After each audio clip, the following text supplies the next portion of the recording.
The Grim Drive podcast explores mental health through the lens of professional sports and athletes. Pro athletes come forward more and more with stories about their mental health journey, what they have endured, and how they managed to push through, reflecting a mental health stigma that continues to be reduced.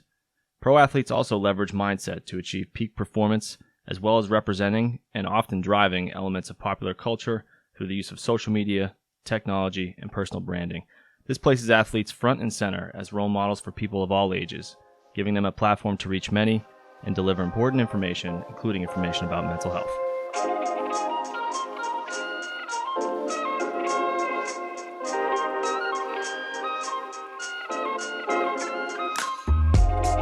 Welcome to the Grim Drive podcast, where we explore mental health through the lens of professional sports and athletes. My name is Jonathan Busfield.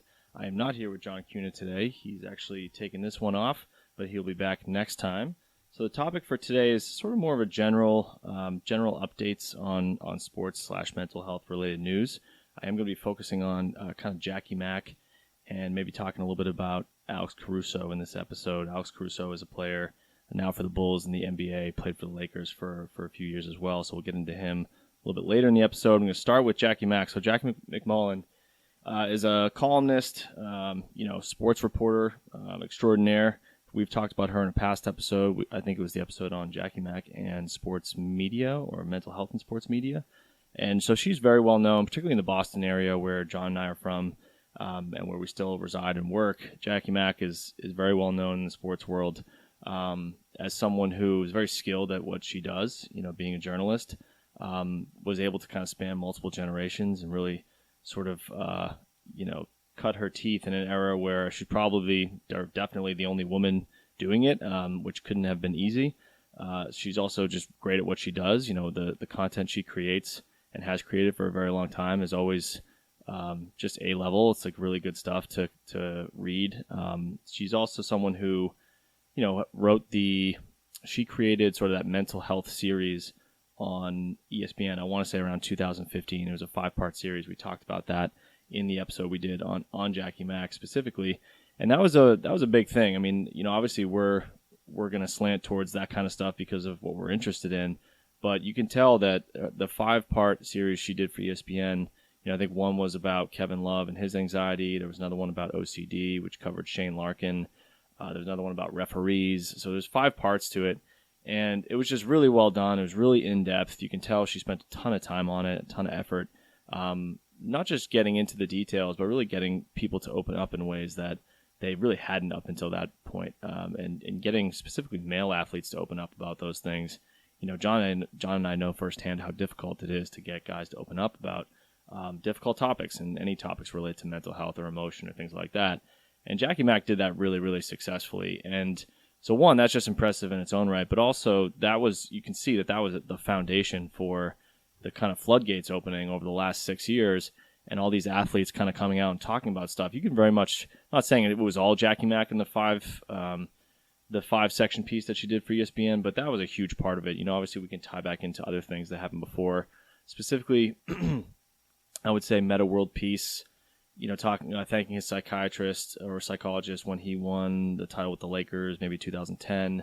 I know Brandon Marshall coming out in 2011 about I believe borderline personality disorder. So that was a big one, and those two guys have been very vocal, and that has certainly helped be part of the foundation to have athletes open up. But Jackie Mac in that 5-piece series was really, really crucial for that, and I encourage anyone to go back and look at any of the 5 or all of the 5. They're really interesting, and still to this day are very interesting, even though 6 years has gone by and a lot has changed in the last 5-6 years with regard to how we view mental health and the stigma being reduced and things like that. So I would just definitely encourage everyone to check that out. She did announce that she is retiring, I believe, just from ESPN. I guess she's kind of retiring from her main job, of ESPN, and trying to, basically connect with players to get stories and be a journalist. I think that she's done with that. It sounds like she might be doing some other things. Maybe still, I think she's still with The Ringer. Still going to be doing that. Maybe occasional podcast appearance on the Bill Simmons podcast, where they talk basketball and journalism and other things. Which is, every time she's on there, I can't get enough of it. Those episodes are super interesting because of both of them. They're both super talented at what they do. So she'll still be doing some things, but clearly she even mentioned that I believe she was 1 year into a 3-year deal with ESPN right now, when she was 1 year in when she announced her retirement, and mentioned on the most recent Bill Simmons podcast that as soon as she signed the 3-year deal, she knew she was done. And so that kind of to me, what stood out about that is sort of that gut feeling that you get when certain things are happening in your life, and maybe you're supposed to be doing something, or you shouldn't be doing something. Some people might argue that gut feelings aren't real, or what does that even mean? I personally think they are. I think it's I don't know how I would describe it necessarily, but I do think that if you know yourself and you know what's right for you, and you make a decision, or you're about to make a certain decision, and you get that kind of feeling in your gut about wanting to go left versus right on something, I think usually it's wise to listen to that. Not always. It's hard to always know for sure that gut reaction is accurate, but I think more than not it is. And if you don't listen to it, you often learn the hard way. Now, I think there's a line between that and maybe doing what's called emotional reasoning, so making decisions based on emotion. I think that can feel or seem similar to a quote-unquote gut feeling, but probably isn't the same. And so I think it's key to notice the difference between those two things. I would say self-awareness is what kind of sets them apart. If a person is not living in denial, if they're very self-aware, they're aware of their strengths and weaknesses, they're aware of what adds quality to their life versus things that just do not resonate with who they are as a person, I think it's easier to have gut feelings and trust that they're gut feelings, as opposed to just being swayed by your emotion in a given moment. But I thought that was interesting, because she clearly said that 1 year into signing that, or right when she signed the 3-year deal, she knew that was probably not what she wanted, and maybe she tried to make it work for a year, and has decided 1 year in to just retire and focus on other things. I think she's also talked about the impact COVID had on her perspective as a person, but also her role as a journalist. So it was kind of a two-pronged impact that it had. I mean, from the personal side, she referenced how it made her almost step back from the painting. Like John and I use that analogy a lot, where to gain perspective on your life and what's going on, and really try to take stock in how something impacts you overall. You can't be too close to the painting where everything looks like just blotches of colors. You got to step back to gain some perspective, and there's certain ways to do that. Leaving a job is one of them, but taking a break can be one. Traveling can be another. There's different ways to gain some perspective, and it sounds like for her, being during the COVID period, not being able to see her parents as much, who I believe are in Florida and are more towards elderly age. That was pretty tough. I think it put things in perspective for her. At least that's what she commented on. It sounds like that. And maybe she has had them move up to the Massachusetts area to be closer with them and spend more time with them. So that obviously, when you have family things like that come into play, and obviously I think the COVID time period has definitely helped people gain perspective on what's important.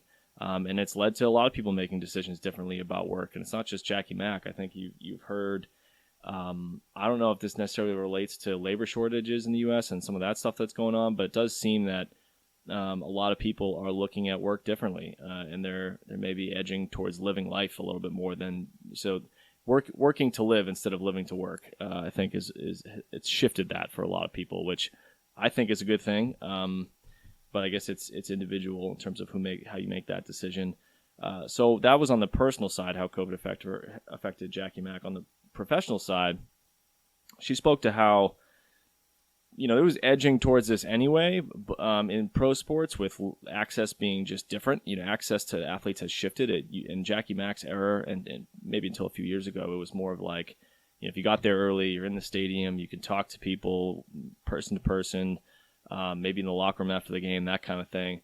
It has shifted away from that. Even before COVID, it was kind of shifting away from that, more towards a social media-based, DM kind of based form of communication. The access was different. You just had to shift. And I think Jackie Mac is someone who still prefers to do the in-person. She's not even on social media, which I got to give her props for. I don't know how many people have been able to succeed professionally, particularly in the sports world, without being on social media in some way, shape, or form. So she was able to do that. And, she spoke to the fact that, look, COVID escalated that even more. Right now, due to COVID restrictions, they're not just going to go let people into locker rooms. Like that stuff has changed, or people are going to be wearing masks at all times, which definitely changes direct person-to-person communication. And I think that for her was another contributing factor. Like if I can't be in the position to be successful in terms of that's how she's successful, is by having one-on-one meetings. You saw it with the 5-part series in 2015. Like she gets people to open up because she sits down with them. She's face to face, right across from each other, and her demeanor and her tone and the way she steers a conversation, it makes people feel very comfortable, and it makes them want to open up about difficult things. And that's a skill. It's not easy to do, and I don't think it works the same on a Zoom meeting. I really don't, and it definitely doesn't work the same in a direct message, or DM online. I mean, this to me ties into therapy and how I think it's great that telehealth and Zoom therapy sessions has become sort of ubiquitous as a result of COVID. I think it improves access to care, which is probably the most important thing, right? Just if people can get more access to care because now they can do a telehealth, session with their primary care doctor or with their therapist, I think that's great. The one downside to it is that I don't think Zoom sessions have the same quality across the board, right? Whether the therapist being as good as a therapist, or the client really being able to having to open up and having to be vulnerable in the same way you have to be when you're in person. I don't think those things happen the same way in a Zoom session. Now, is it 90% of it, 80% of it? I don't really know. I think it's most of it, but it's definitely not the same, and it's not as good, in my opinion. Now, maybe the access to care piece outweighs that. I think it does, so it's still worth it. But I relate to Jackie Mac saying that because I think I'm always in favor of meeting in person with the clients that I work with, and even the teammates I work with. If I'm on the same team as someone at a company, I prefer to have meetings in person. I just think you're going to pick up on more. You're going to connect more. Everyone leaves in a better position with more clarity through the communication. Everyone's more locked in and engaged when it's in person than they are in a Zoom session. Now, people can disagree with me all they want on that. I'm going to believe that. For the rest of my life, I just don't think people are as successful when they are communicating digitally and via Zoom meeting. I just don't think it's nearly as good as in person. I also think the same thing about working from home. I feel like we've swung too far in the other direction. I think for a long time, companies were a little bit too uptight about work schedules and flexibility and occasional work from home and remote work and that kind of thing. A little bit too controlling. I think companies were expecting people to always be in the office and that kind of thing, which I don't think that was good. But now we've gone so far to the point where people are trying to portray this to be like everyone should be able to work from home 24/7. I don't know about anyone else, but my perception, people are not as productive at home. And I think it kind of ruins both things, in my opinion. I mean, where you spend your time at home is where you sleep. It's where you relax. It's where you connect with family. Psychologically, spaces hold, environments and spaces hold memories, and they relate to what we do every day. And we can't always separate that. So if you're doing work under the same roof that you're sleeping and you're interacting with family and you're connecting with your spouse and things like that, like those things are going to meld and not always in a good way. It means work stress is now literally coming under the roof that you're trying to relax in. It means the temptation to relax, the desire to be a little bit disconnected from work in a good way is going to, bleed into your work life, which is, I would have to imagine, reduces productivity. Now, there's some pros, I think, too, right? If you don't have to commute, that kind of thing. I'm sure it's a little bit easier on that side. So there's definitely pros and cons. But in my opinion, people, other than maybe using remote work as a 1 or 2 day a week kind of thing, if it's all remote, I personally don't think people are as effective or connect as well with their teammates, in my opinion. So she's never been on social media in terms of Jackie Mac, which I think is impressive that she was able to do this for as long as she has. It sounds like from hearing her talk that ESPN has tried to get her on social media several times, and she just has always kind of said, maybe not outright refused, but just kind of never taken the steps to make it happen. And I think that I'm envious of that. I can't stand social media. I know it's sort of something we have to do, or feel like we have to do, to try to connect with people and get the right information out there to help people. But I'd be lying if I said it was enjoyable most of the time. It's not, and I think it's great that some people have just decided to commit to not even being on that. So there was one caveat to hearing her talk on the recent Bill Simmons podcast that I kind of wanted to touch on a little bit. And it's her and her, Bill Simmons, and really the media in general. It seems like not as much Bill Simmons. I would say Jackie Mac made a comment about she didn't really. I think they were talking about Kevin Durant and when he went to the Warriors, and she said she didn't really understand the hate for KD going to the Warriors. And I don't think Bill Simmons really talked about this. I think he kind of understands the fan behavior a little bit more, it seems like. But there's a lot of people in the media that it seems like they want fans to be fans in some ways, but then they expect them not to be fans in other ways, right? It's like they, if you really step back and think about what professional sports is and what being a fan is, I mean, these are essentially people that are paying tons of money in different ways to buy jerseys and watch people play a sport in front of them that they've never met before for a team that's completely made up in a sport that is made up, right? Like we don't know any of these people. There's no reality to that. I think we collectively buy into the shared myth that we all support this team that was created out of thin air with these people that wear a piece of laundry that we just decide that we all kind of support together. It's part of, in my opinion, I mean, it started long before professional sports in the United States, but it's part of kind of being human, and it's what brings us together. But there's a shared myth built into it, right? And so I think, anytime you're expecting people to be delusional enough to support a team that doesn't actually exist, just exists because we say it does, the team filled with people that they've never met and probably aren't ever going to meet, and want to care about whether that team wins and loses, look, that's a little bit delusional from the beginning, and I think it's in a good way. I feel like it helps people sort of disconnect with the stress of life and all the other things like that are going on in a reality-based way. This allows them to throw themselves into a made-up team with people they've never met and join with strangers that they've never met to support a common cause. Like that, if you think about it, it's actually ridiculous, but in a great way. So my point is, like, I don't think we can expect fans to be fans, which is short for fanatic, right? So be fans and support this team that's made up, and then ask them to act rationally when it comes to the decisions that players make. Or think like people were mad at KD because they're fanatical fan-driven behavior. Like, it's all about fake loyalty to these teams that were made up, but like we believe in it because we're excited to join together and support teams with other people, right? And so when we see someone who is perceived to be like maybe disloyal because they left the team that they were on and went for the easy win with the team that had the other stars, it's not hard to see why fanatical people are going to sort of be up in arms about that. So I see that a lot where, even like local, sports talk radio hosts in Massachusetts often sort of criticize, like the Felger and Mazes of the world sort of criticize fans for saying we or us. So this is another example of that, where they say like, we shouldn't have drafted that player, and they'll make fun of the person for saying we as if they're on the team, right? That kind of thing. And I think it's just ridiculous because it's like you want fans to be fans and support the team. Obviously they're going to say we. Obviously they're going to say us.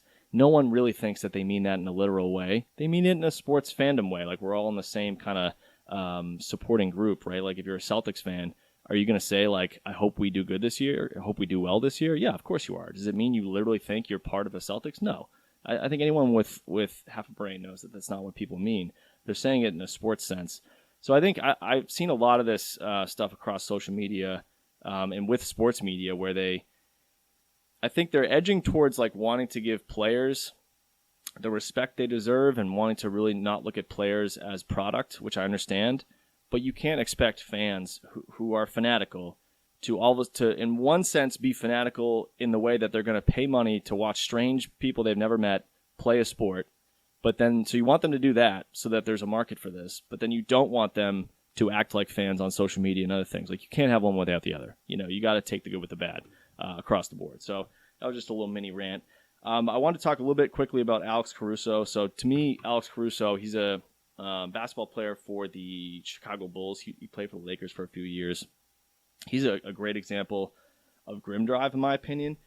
So Alex Caruso went to Texas A&M, only averaged 8 points a game, 4.7 assists, and 2 steals a game. Like, not massive numbers. I mean, look, playing Division I basketball is playing Division I basketball. So anytime you make it to that level, you're one of the best at what you do. Like, that is incredibly. I've seen people that were really, really good at basketball and made it to Division I and then sat the bench, like really good players. So anytime you can do that, you're great. But there's a big gap between being great or even mediocre to great at Division I basketball and then being a consistent player in the NBA.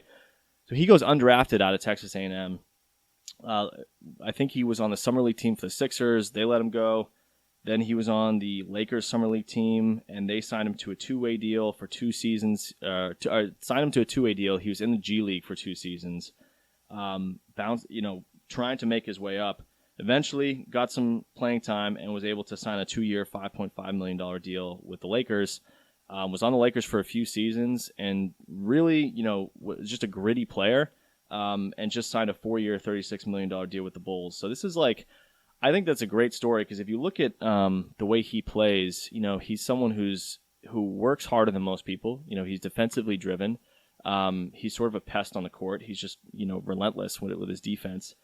He's a great teammate. I mean, you could tell he's just the people he plays with really likes him. You could tell I really like him. You could tell he's a good guy.